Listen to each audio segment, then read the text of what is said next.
নিজের চোখে দেখা। কিছুদিন আগে একটা জানাজা পড়িয়েছে, খোদার কসম করে বলছে 6:30 ইন্তেকাল করেছে। হসপিটালের বিল দেনে বালা নাই, 4 সন্তান। অ্যাম্বুলেন্সে ঘরে ঘরে আসবে, 1000-1200 টাকার বিল দেনে বালা নাই। কি বুঝলেন? ক্ষণস্থায়ী দুনিয়া। মুমিনের কম থাকলেও আমি বলি, কেউ যদি এসে বলে হুজুর একটু দোয়া করেন, খুব পেরেশানিতে আছি, আমি তার হাত চুমু খেয়ে বলি তোমাকে মোবারকবাদ, আল্লাহ তোমাকে ভালোবাসে।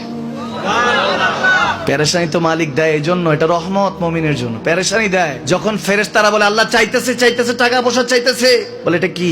বলে ফাসেক, দে বিদায় কর, বিদায় কর। তার চাওয়া চেয়ে বিরক্ত লাগে, বিদায় কর, কি লাগে দে। আল্লাহ 10 কোটি দিয়েছে, 100 কোটি দিয়ে বিদায় কর। মুমিন যখন চাইতে থাকে আল্লাহ আমাকে কিছু লাগবে, যখন একটু করে চায় আমার মাটাকে সুস্থ করে দাও, বাবাটাকে আল্লাহ আমার স্ত্রীকে, আমার আমাকে একটু তৌফিক দাও, চাইতে থাকে মুমিন। আল্লাহ বলে যখন ফেরেশতারা দেখে মুমিন চাচ্ছে, দেরি করতে পারে না, তাড়াতাড়ি খাজানা নিয়ে দিতে নেবে, আল্লাহ বলে রাখোস না, এত তাড়াহুড়া কিসে?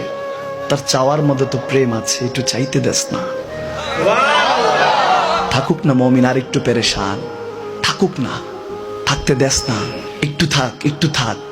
পেরেশানিতে রেখে আল্লাহ মজা নেয়, মহব্বত নেয়, মুমিনের অন্তর থেকে খুশবু নেয়। আল্লাহর বড় মায়া, মুমিন যখন চায় আল্লাহ তখন মায়ার নজর নিয়ে তাকায়, হায় হায় আমার বান্দা, সুবহানাল্লাহ।